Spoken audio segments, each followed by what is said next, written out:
দক্ষিণ ভারতের সুপারস্টার বিজয় থালাপতি উনি রিসেন্টলি এরকম একটা ঘোষণা দিয়েছে যে উনি মোদি সরকারের বিরুদ্ধে কি ভোটে লড়বেন।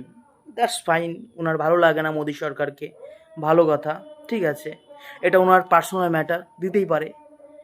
সমস্যাটা হচ্ছে কি, উনি যেই বক্তব্য দিয়েছে তার মোরাল অফ দ্য হিস্টোরি এইটা যে উনি বলতে চাইছে ভারত থেকে যে হিন্দুত্ববাদী আছে সেইটাকে হাটিয়ে দিয়ে আরব কান্ট্রির যে কালচার আছে সেইটা ভারতে বিস্তার করতে হবে।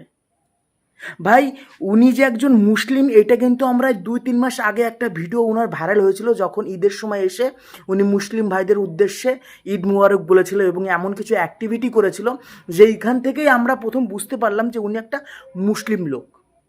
তারপরেও কিন্তু আমরা যারা হিন্দু ধর্মের মানুষ আছি আমরা কিন্তু ওনার প্রতি কোনো মানুষের শ্রদ্ধা কমায়নি। ওনাকে আমরা যেভাবে দেখতাম সম্মানের চোখে, ভালো একজন হিরো হিসাবে, সেইভাবেই আমরা দেখে এসেছিলাম। কিন্তু রিসেন্টলি যে স্টেটমেন্টটা উনি দিয়েছে এটা খুবই জঘন্য, এটা মেনে নেওয়া যাচ্ছে না। ভাই, তুমি মোদি সরকারকে ঘৃণা করতেই পারো, এটা তোমার পার্সোনাল ম্যাটার, কিন্তু তুমি তাই বলে ভারত থেকে হিন্দুত্ববাদকে উঠিয়ে দেবে, এটা মেনে নেওয়া যাচ্ছে না।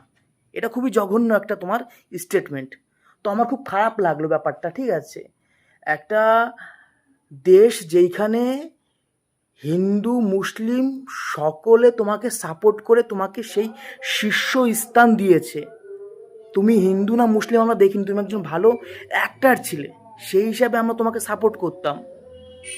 আমরা যারা হিন্দুরা আছি তারা কখনো কিন্তু ওই 3 মাস আগে যে ঘটনাটা ঘটেছিল, তুমি যেটা বলেছিলে যে আমি মুসলিম, আমরা কিন্তু তারপর থেকেও কিন্তু তোমার সঙ্গে কোনো আমরা তোমাকে নিয়ে কোনো সমালোচনা করিনি, সেই রেসপেক্টটা আমাদের মধ্যে ছিল তোমার প্রতি।